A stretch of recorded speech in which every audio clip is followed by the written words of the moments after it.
So hey guys, welcome back to a beautiful channel PCM with Ayush and I am Ayush Radi और आज हम शुरू करने वाले atomic structure. Okay, these are the topics which we are going to learn today. First is Dalton's atomic theory. Overview हो जाएगा. Dalton's atomic theory.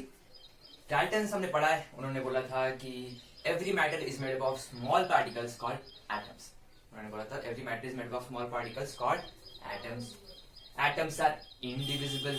They can never be destroyed. They can never be created. Then उन्होंने बोला था कि अगर हम एक ही element को कंसीडर करें तो फिर एटम्स जो है उनका जो मास है उनकी प्रॉपर्टीज है वो सेम रहेगी. अगर हम अलग अलग एलिमेंट्स कंसीडर करेंगे तो उनके एटम्स का जो मास प्रॉपर्टीज सब है वो अलग रहेगी. फॉर एग्जांपल मैं Na कंसीडर करूंगा और Cl कंसीडर करूंगा. इलेक्ट्रोनेगेटिव Na है, इलेक्ट्रोपॉजिटिव Na है और इलेक्ट्रोनेगेटिव क्लोरीन है. ये क्यों? क्योंकि उनके एटम्स अलग अलग है, उनके मासेस अलग अलग है कि नहीं. और फिफ्थ उन्होंने बोला था कि जो हमारे एटम्स है वो छोटे छोटे रेशियो में कंबाइन करते हैं और कंपाउंड फॉर्म करते हैं. For example Al2O3, NaCl, Al2O and so on है कि नहीं. देन आएगा E/m रेशियो. E/m रेशियो मतलब चार्ज बाय मास रेशियो. ठीक है, चार्ज बाय मास रेशियो किसका निकालते हैं? स्मॉल पार्टिकल्स का. For example electrons, protons, neutrons, alpha particle, beta particle, gamma particle है कि नहीं. इनका हम चार्ज बाय मास रेशियो निकालते हैं. इलेक्ट्रॉन्स का अगर मैं निकाल के दूं आपको, इलेक्ट्रॉन्स का चार्ज कितना है? 1.67 इंटू 10⁻⁻19 कूलम. इसका मास कितना है? 9.1 इंटू 10⁻⁻31 kg. तो इसका चार्ज बाय मास रेशियो कितना है? 1.67 इंटू 10⁻11 कूलम पर kg है कि नहीं. यूनिट्स का ध्यान रखना, पर कूलम पर kg में ही लिया जाता है, कूलम पर ग्राम भी ले सकते हैं है कि नहीं. ये हो गया मेरा इलेक्ट्रॉन का. प्रोटॉन्स का भी सिमिलर, बस उसका मास बदल जाएगा. न्यूट्रॉन का तो जीरो है क्योंकि उसका चार्ज जीरो है. अल्फा पार्टिकल का हीलियम न्यूक्लियस अल्फा पार्टिकल, तो उसका भी रिस्पेक्टिवली हम निकाल सकते हैं. बीटा पार्टिकल का भी यही होगा. ठीक है, बीटा पार्टिकल का भी यही होगा और गामा पार्टिकल का भी रिस्पेक्टिवली हम निकाल सकते हैं उसका चार्ज और मास अगर हमें पता है. बस इसमें याद रखने की जो चीज है वो ये है कि चार्ज बाय मास रेशियो का ऑर्डर वो होता है neutron less than alpha particle less than proton less than electron. Electron की जगह अगर मैं बीटा भी लिखूं तो कोई भी प्रॉब्लम नहीं है. ये है मेरे चार्ज बाय मास रेशियो का order. And this is the most important thing which we have to remember from this topic. ठीक है, अब आएंगे हम one of the most important Rutherford model है कि नहीं. रदरफोर्ड मॉडल जहां से सब शुरुआत हुई थी. Rutherford model of an atom. ठीक है, उसमें हम पढ़ेंगे उसका ऑब्जर्वेशन, रदरफोर्ड के ऑब्जर्वेशन, इन्फरेंस, एप्लीकेशन और ड्रॉबैक्स. पहला उन्होंने किया क्या था, ये मेरा अल्फा पार्टिकल सॉरी एटम है, तो उन्होंने क्या किया था, अल्फा पार्टिकल्स लिए थे और यहां से बम्बार्ड किया था पूरे एटम को. ठीक है, एटम को किया था उन्होंने बम्बार्ड. उन्होंने पूरे अल्फा पार्टिकल भेजे थे. अल्फा पार्टिकल क्या होते हैं? Helium plus nucleus. क्या होते हैं? He plus nucleus, helium plus nucleus. तो उन्होंने ऑब्जर्व क्या किया था? उनके थे ऑब्जर्वेशंस, उनके थे इन्फरेंस. ठीक है, उनका ऑब्जर्वेशन क्या था? वो मैक्सिमम अल्फा पार्टिकल्स जो है ना वो ऐसे ही पास होगा, ऐसे ही विदाउट डिविएशन. थोड़े से अल्फा पार्टिकल थोड़ा डिविएट हो गए ऐसा जाके, और थोड़े से अल्फा पार्टिकल्स गए और वापस आ गए. ठीक है, तो उनका जो ऑब्जर्वेशन है, पहला ऑब्जर्वेशन ये था कि maximum part of atom is vacant. मतलब maximum alpha particles pass through an atom. Maximum number of alpha particles क्या हो गए? एटम से हो गए पास. सेकेंड कि 20,000 में से बस एक ही अल्फा पार्टिकल ऐसा था जो जिस रूट पे गया उसी रूट पे वापस आ गया. ठीक है, ये थे उनके ऑब्जर्वेशन, एक्सपेरिमेंट से फाइंड किए हुए ऑब्जर्वेशन. उनका इन्फरेंस इज इंपॉर्टेंट. उनके 8 इन्फरेंस थे. ठीक है, पहला इन्फरेंस ये था उनका कि जो मैक्सिमम पार्ट है एटम का वो है वैकेंट, वो है खाली. दूसरा इन्फरेंस था कि मेरा जो एटम है वो न्यूट्रल है. अगर न्यूट्रल नहीं होता तो फिर मतलब एटम कभी पॉसिबल ही होता क्या? मतलब क्या? उन्होंने बोला यहाँ पे प्रोटॉन है, यहाँ पे इलेक्ट्रॉन्स. ठीक है. थर्ड कि ये एटम के दो पार्ट से, एक न्यूक्लियस पार्ट, ये है मेरा न्यूक्लियस पार्ट, ये इतना, और ऊपर का है जो वो है एक्स्ट्रा न्यूक्लियस पार्ट. क्या है? Extra nucleus part. फोर्थ मेरा जो न्यूक्लियस है वो है पॉजिटिवली चार्ज। ऐसा क्यों बोला? मेरा अल्फा, ये मेरा न्यूक्लियस है, मान लो ये मेरा न्यूक्लियस है, ये मेरा अल्फा पार्टिकल है। न्यूक्लियस क्या है? पॉजिटिवली चार्ज है। Alpha particle, nucleus positive charge है नहीं, पता नहीं, ठीक है, कुछ तो है यहाँ पे जिसको हमने नाम दिया न्यूक्लियस। अल्फा पार्टिकल गया और फिर से वापस आया। अल्फा पार्टिकल क्या है? पॉजिटिवली चार्ज है। अगर वो वापस आ रहा है मतलब क्या, मेरा न्यूक्लियस भी क्या होना चाहिए? Positively charge. Positive positive repel each other, negative negative repel each other. तो मेरा न्यूक्लियस क्या है? पॉजिटिवली चार्ज है। फिफ्थ, मेरा जो वॉल्यूम ऑफ न्यूक्लियस है is negligible as compare to volume of atom. ऐसा क्यों बोला? क्योंकि अगर वो न्यूक्लियस का वॉल्यूम ज्यादा होता था तो क्या maximum alpha particles without deviation जाते थे? नहीं, वो डिविएट होते थे, है कि नहीं? सिक्स, मैक्सिमम ओके, या फिर mass is concentrated in the nucleus. जो हमारा मास है वो न्यूक्लियस में कॉन्सेंट्रेटेड है। क्यों? ये भी क्यों? क्योंकि मेरे न्यूक्लियस में क्या होते हैं? प्रोटॉन्स, और बाहर इलेक्ट्रॉन्स। इलेक्ट्रॉन्स का मास 10⁻31, इट्स ऑलमोस्ट नेग्लिजिबल। पर प्रोटॉन्स का मास उनके कंपैरिजन में तो ज्यादा है, उनके कंपैरिजन में तो ज्यादा है ना, दैट इज 10⁻27 केजी, ज्यादा है कि नहीं? तो उन्होंने बोला कि मेरा जो न्यूक्लियस का मास या फिर एटम का मास है वो न्यूक्लियस में कॉन्सेंट्रेटेड है। सेवेंथ डिफरेंस था कि मेरे इलेक्ट्रॉन्स एक्स्ट्रा न्यूक्लियस पार्ट में घूमते हैं, सिंपल है। और फिर 8, उन्होंने ना ये जो अपना एक्सपेरिमेंट था वो सोलर सिस्टम के साथ कंपेयर किया। ये था मेरा सन, ये मेरे प्लैनेट्स एज एन इलेक्ट्रॉन्स, ठीक है, डन।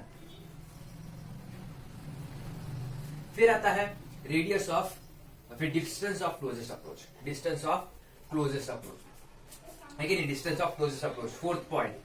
मतलब क्या? ये मेरा न्यूक्लियस है, ये मेरा अल्फा पार्टिकल है, इन दोनों के बीच में शॉर्टेस्ट डिस्टेंस क्या है? छोटा डिस्टेंस, सबसे छोटा डिस्टेंस क्या है? उसको बोलेंगे हम R0, मतलब बहुत छोटा, ठीक है ना? अभी R0 को कैलकुलेट कैसे करेंगे हम? कूलम्स लॉ के अनुसार, फिजिक्स का कूलम लॉ, उनके अनुसार क्या था?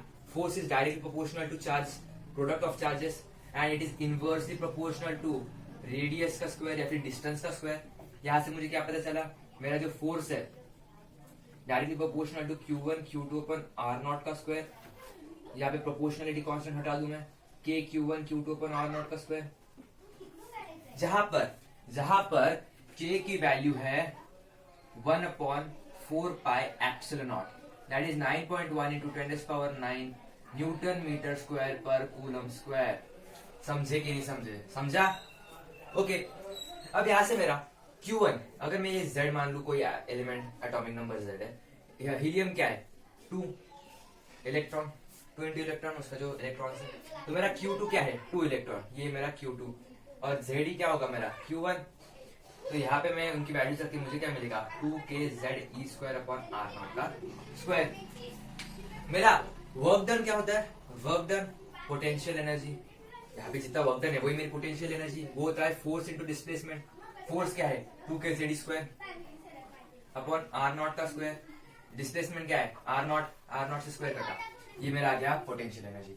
पोटेंशियल एनर्जी किससे होती है? Equal, it is equal to kinetic energy, है कि नहीं? तो 2kZe²/R0 is equal to half mv², है कि नहीं? यहां से मेरा R0 कितना आएगा? 4kZe²/R0/mv², ये हो गया मेरा R0। Okay, distance of closest approach. यहां से हमने की शुरुआत, Coulomb's law, charge, forces, potential energy, kinetic energy and R0, ठीक है। देन कमिंग टू ड्रॉबैक्स, उनके ना 3 ड्रॉबैक्स थे। पहला ड्रॉबैक उन्होंने बोला था, एक्चुअली है ना, मैक्सवेल नाम के एक साइंटिस्ट थे, उन्होंने बोला कि अगर एक चार्ज स्पीशीज दूसरे चार्ज स्पीशीज के अराउंड रिवॉल्व कर रही है तो वो एनर्जी लूज करती है, लेकिन मेरा न्यूक्लियस क्या है? पॉजिटिव चार्ज, मेरा इलेक्ट्रॉन क्या है? Negative charge. एक चार्ज स्पीशीज दूसरे चार्ज स्पीशीज के अराउंड घूम रही है तो वो क्या होनी चाहिए? एनर्जी लूज करके वो न्यूक्लियस में गिर जानी चाहिए, है कि नहीं? बोर्स ने बोला कि ये 10⁻⁸ सेकेंड ही लगेगा अगर ऐसा हुआ तो, पर रदरफोर्ड ये एक्सप्लेन ही नहीं कर पाया। रदरफोर्ड के अनुसार कैसा था? ये मेरा न्यूक्लियस है तो इलेक्ट्रॉन ऐसा जाके ये ऐसा स्पेक्ट्रा होता है एटम, उन्होंने ऐसा एटम किया कुछ भी, ठीक है? मतलब इलेक्ट्रॉन 10⁻⁸ सेकेंड में न्यूक्लियस में जा रहे हैं तो क्या एटम कभी स्टेबल ही नहीं हो सकता ना? एटम का कभी स्टेबल होगा? नहीं होगा, ठीक है। ओके, उनका सेकेंड ड्रॉबैक क्या था? उन्होंने बोला कि हमारा जो एटम है that forms continuous spectra. Continuous मतलब उनको कोई अपोजिशन नहीं है, यहाँ से शुरू और वैसे ही जाते रहे न्यूक्लियस तक। पर हमारे जो एक्चुअल एटम है वो कैसा होता है, ऐसा होता है। ये बाद में बना पर अभी ड्रॉबैक बन गया रदरफोर्ड का, है कि नहीं। वो होता है लाइन स्पेक्ट्रा होता है, मतलब क्या, दो लाइंस के बीच में होता है गैप, है कि नहीं। डार्क पैचेस होते हैं, उसमें होते हैं ऑर्बिटल्स। ये मेरा क्या होता है, लाइन स्पेक्ट्रा। इसमें क्या, ये क्या होता है, continuous spectra. Spectra continuous spectra, है कि नहीं। तो रदरफोर्ड के अनुसार ये था, पर एक्चुअल में ये होता है, तो ये भी एक ड्रॉबैक बन गया। और थर्ड ड्रॉबैक ये था कि रदरफोर्ड ने बोला इलेक्ट्रॉन ऑर्बिट में करेंगे रिवॉल्व, पर वो कौन से, फर्स्ट में, थर्ड, सेकंड में, थर्ड में, फोर्थ में, फिफ्थ में, सिक्स्थ में, कौन से ऑर्बिट में करेंगे ये वो कभी बोल नहीं पाया। ठीक है, ये थे उनके 3 ड्रॉबैक्स। अब आएगा एक दो रिलेशन जान लेंगे हम, है कि नहीं। एक दो रिलेशन हम जान लेते हैं, उसके बाद आएगा प्लैंक्स क्वांटम थियरी। पहला रिलेशन है 1/λ होता है वेव नंबर। क्या होता है, वेव नंबर। और मेरी जो फ्रीक्वेंसी है इज इक्वल टू c/λ। क्या है मेरी फ्रीक्वेंसी, ऐसा क्यों ये होता है। अगर मैं ये कंसिडर करूं ना, ये मेरे जो वेव्स होता है उनसे डिराइव किया गया है कि नहीं। कि मेरा जो वेव नंबर है, कितनी बार वेव्स आ रहे, वो क्या मेरा लैम्डा। जितना छोटा लैम्डा उतनी ज्यादा वेव्स, जितना बड़ा लैम्डा जितनी वेवलेंथ ज्यादा उतनी कम वेव नंबर। ये तो डायरेक्टली आ गया। मेरा जो फ्रीक्वेंसी है, कितनी बार फ्रीक्वेंसी हो रही है, that is speed upon lambda. जितना छोटा लैम्डा उतनी ज्यादा फ्रीक्वेंसी होगी कि नहीं, जितनी ज्यादा स्पीड उतनी ज्यादा फ्रीक्वेंसी होगी कि नहीं, है कि नहीं। ठीक है, अब आएंगे प्लैंक्स क्वांटम थियरी। कहां पे आएंगे हम, प्लैंक्स क्वांटम थियरी।